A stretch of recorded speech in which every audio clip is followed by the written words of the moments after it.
মায়া মেনা স্বপ্নে দেখেন গর্বে তাহার নূর,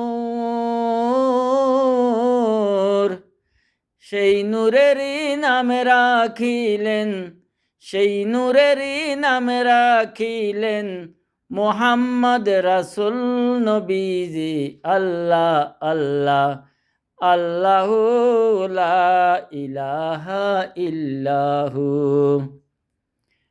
মায়া মেনা স্বপ্নে দেখেন গর্বে তাহার নূর, সেই নূরেরই নাম রাখিলেন, সেই নূরেরই নাম রাখিলেন মুহাম্মদ রাসূল নবীজি। আল্লাহ আল্লাহ আল্লাহু লা ইলাহা ইল্লাহু।